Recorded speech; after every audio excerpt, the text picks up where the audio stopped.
Me llamo Alejandro y les contaré lo que ocurrió con nuestro equipo de investigadores paranormales. Todo comenzó cuando recibimos información sobre un edificio abandonado en los suburbios de Madrid, conocido entre los lugareños como la Casa de las Paredes Crujientes.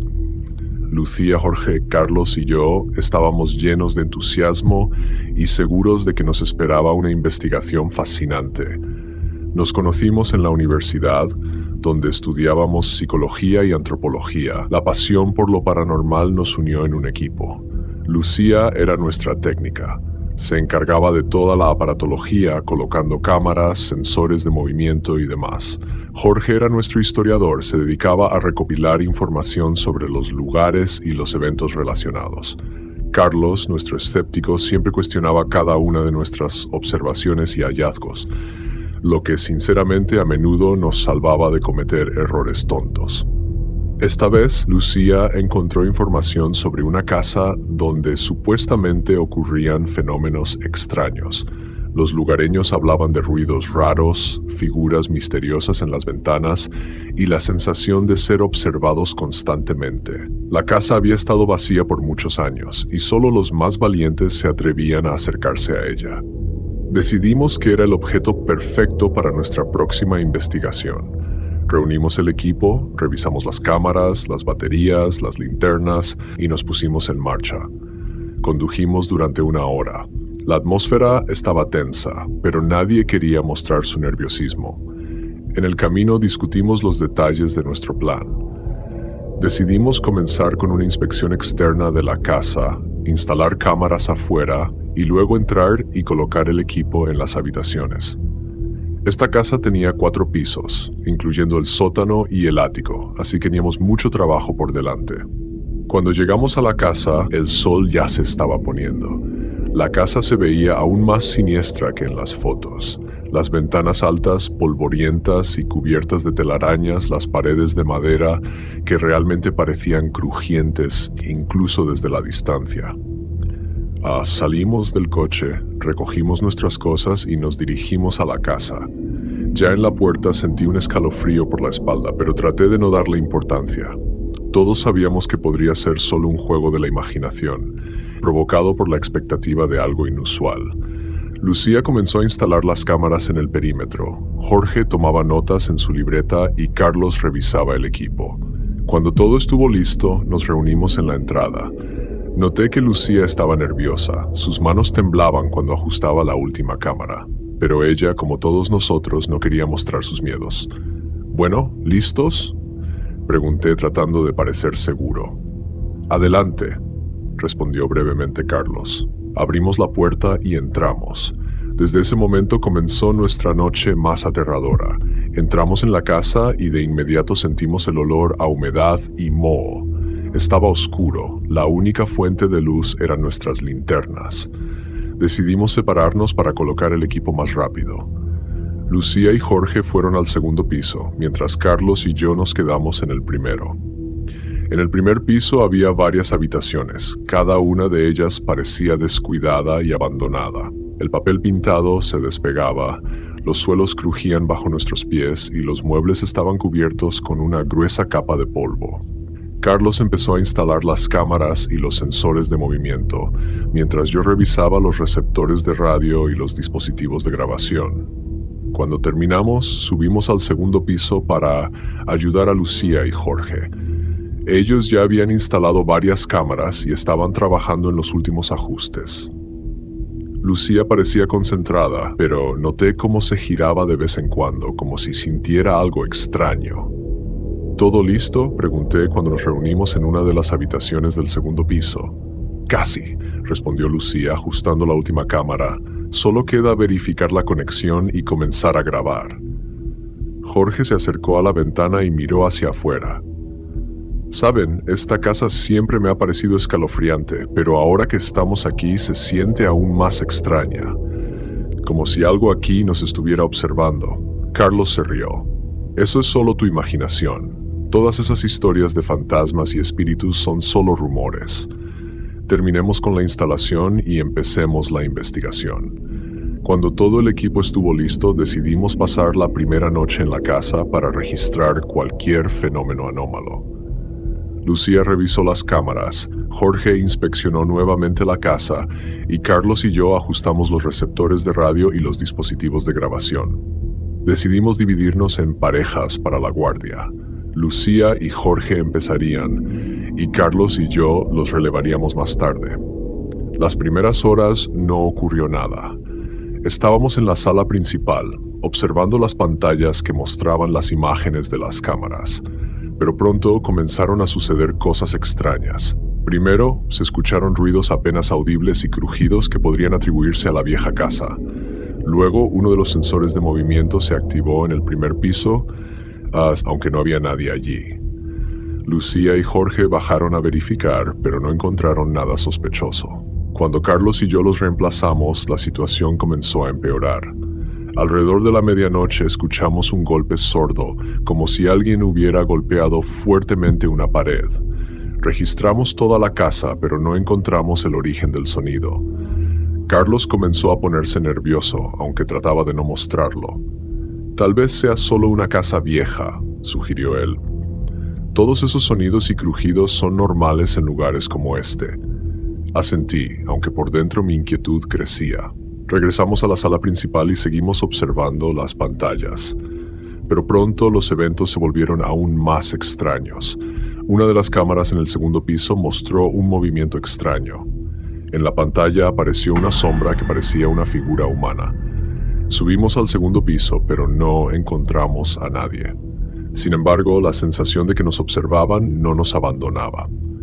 Lucía, al regresar de una ronda, parecía asustada. Hay algo raro, Alejandro. No sé qué es, pero lo siento. Entendía su preocupación. Todos estos fenómenos extraños empezaban a acumularse y no sabíamos qué nos esperaba a continuación. Decididos a estar extremadamente atentos, continuamos con la investigación, aunque cada uno de nosotros sentía una creciente tensión y miedo. La primera noche la pasamos relativamente tranquilos, salvo por los ruidos extraños y las sensaciones. Por la mañana, al revisar las grabaciones, no encontramos nada concreto, excepto esas sombras extrañas y movimientos inexplicables. Esto solo avivó nuestro interés y reforzó nuestra determinación de quedarnos una noche más. El segundo día decidimos dividirnos y realizar una investigación más detallada. Lucía y Jorge se dirigieron al sótano, que según los rumores era el epicentro de todos los fenómenos extraños. Carlos y yo subimos al ático, donde los lugareños decían que a menudo veían figuras en las ventanas.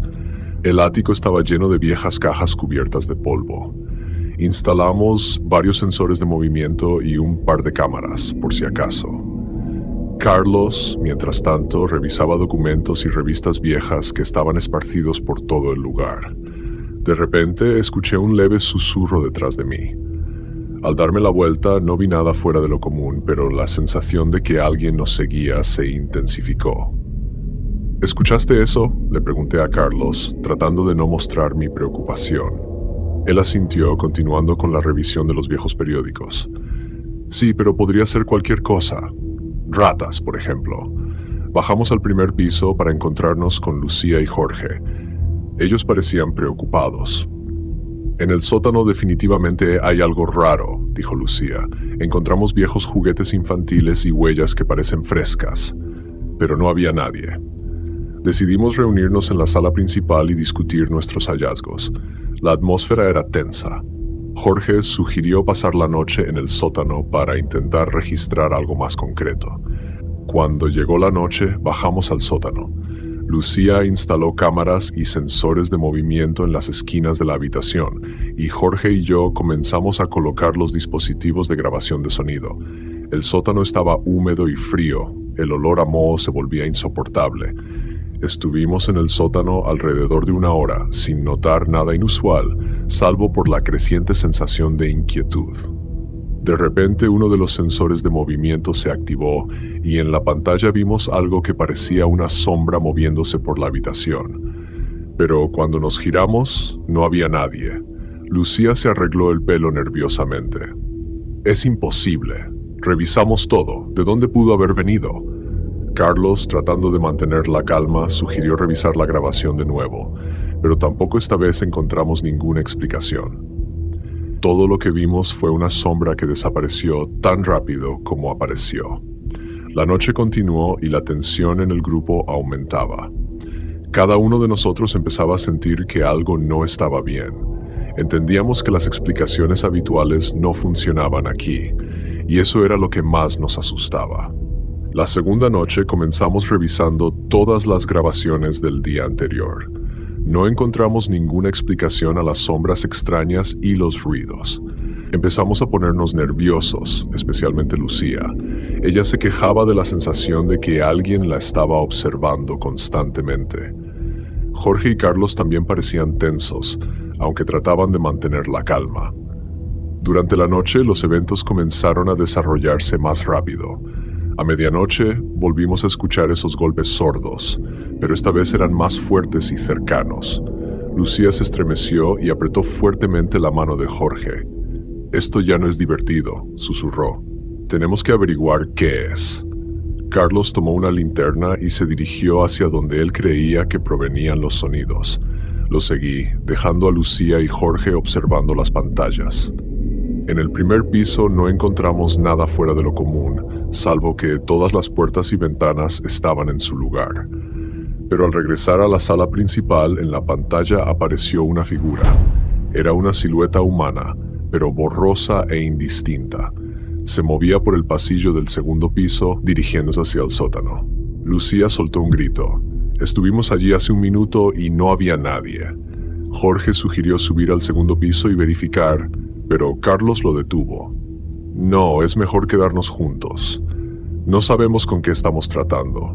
En ese momento, la tensión en el grupo comenzó a aumentar. Todos sentíamos que la situación se estaba saliendo de control. Jorge, que usualmente era el más tranquilo, empezó a perder la paciencia. Tal vez sea solo alguien del lugar que decidió gastarnos una broma, sugirió él. Debemos revisar cada habitación y asegurarnos de que no haya nadie aquí. Estuvimos de acuerdo y comenzamos a inspeccionar sistemáticamente cada habitación del segundo piso. Pero cuanto más buscábamos, más nos convencíamos de que en la casa no había nadie más que nosotros. Cuando regresamos a la sala principal, Lucía de repente gritó y señaló la pantalla. Allí apareció de nuevo la sombra, pero esta vez era más nítida y se movía más rápido. Sentí como el miedo y la desconfianza comenzaban a corroer nuestro equipo. Cada uno de nosotros se sentía impotente ante lo que estaba ocurriendo. No sabíamos qué hacer y no podíamos encontrar ninguna explicación racional. Esa noche ninguno de nosotros durmió. Nos sentamos en la sala principal observando las pantallas y escuchando cada sonido. Todos entendíamos que la situación se estaba volviendo crítica y que permanecer en esta casa se estaba volviendo cada vez más peligroso. En la tercera noche, la situación alcanzó un punto crítico. Estábamos agotados, asustados y tensos hasta el límite. En el momento en que decidimos tomar un pequeño descanso, ocurrió algo verdaderamente espeluznante. Todo comenzó con un apagón inesperado. La casa quedó en completa oscuridad. Encendimos nuestras linternas de inmediato, pero eso no disminuyó nuestro miedo. De repente, una de las pantallas que mostraba las grabaciones de las cámaras comenzó a mostrar algo extraño.